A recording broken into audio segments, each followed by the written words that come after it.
Some sociologists believe that crime is not the result of living in an impoverished, deteriorated, low-class area, but rather the end product of various social processes, especially inappropriate socialization and social learning.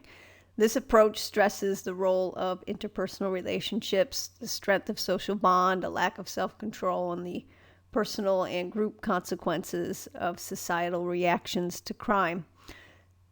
Thus, the social process theory views criminality as a function of people's interactions with various organizations, institutions, and processes in society. So, what is socialization? This is the process of learning the values and norms of the society or the subculture to which the individual belongs. If the process is incomplete or negatively impacted, it can produce an individual with a poor self-image, loss of values, and that has effects on behavior, who then become alienated from the conventional social institutions. Those individuals who experience improper or a lack of socialization are at risk for criminal and delinquent, or both. They start as a delinquent and then continue their criminal career, but they're at risk for delinquent or criminal behavior. And there are several branches of this theory: social learning, social control, and social reaction, also called social learning labeling theories. In general, social learning theories assume that people are born good and learn to be bad. Social control,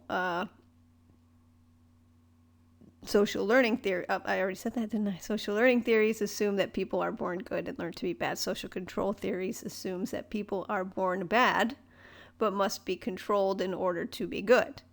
And social reaction theory assumes that whether good or bad, people are shaped, directed, and influenced by the evaluation of others.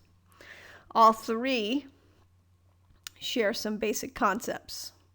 So that socialization is key to understanding criminal behavior choices. Socialization occurs through contact with significant others.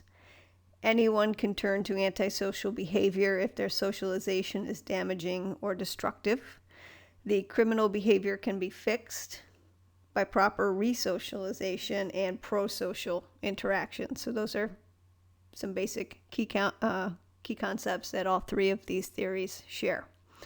So let's jump into socialization here. So what are the major influences on a person's or an individual's socialization? Family, peers, their school or education, as well as religion. Socialization starts in early childhood. A child who witnesses marital stress between parents, being subject to verbal or physical abuse or harsh punishments, or lack of love or any sort of warmth or any involvement from their parents, these things all cause antisocial behavior. Children from dysfunctional homes are more apt to engage in antisocial behavior, as well as delinquent behavior and crime, and or even have stressful lives as adults and even suffer from mental disorders. On the other hand, parents who communicate effectively with their children and properly discipline their children and monitor their actions, this helps reduce criminal activity, especially monitoring where a child's adolescent is. But it also neutralizes the child's behavior if properly socialized and where they would not otherwise turn to crime. And this is referred to as parental efficacy. Divorce can have an effect on a child's development and as such their behavior. Studies have shown that a child who grows up in a house with a single parent or where both parents are absent, they're more likely to engage in antisocial behavior. When parents engage in antisocial and or criminal behavior, they're using drugs and alcohol, or they're being arrested and even incarcerated, this has an effect on the child's future, adolescent's future conduct. Not only are children likely to act out and commit delinquent or criminal acts, but they're also likely to suffer from a number of other problems, physical health problems, school problems, mental health problems. And as an adult, they're more likely to have low-income jobs or even be homeless. Children who grow up in homes where parents engage in overly strict discipline, they're more prone to antisocial behavior. Of course, if a child is subjected to physical, verbal, and sexual abuse, they're more prone to antisocial behavior. Abuse and harsh discipline, they have long-term effects, more likely to suffer from mental health issues. They're less likely to graduate. They're less likely to be in a happy marriage when they grow up. And there's a high likelihood that when the individual grows up, they will be abusive. And they are more likely to encounter trouble with the law throughout their lifetime. Let's talk about educational experiences. Research shows a link between poor school performance and criminality. Adolescents who think they are failures or not smart enough or have teachers that don't care, they do poorly and ultimately quit school.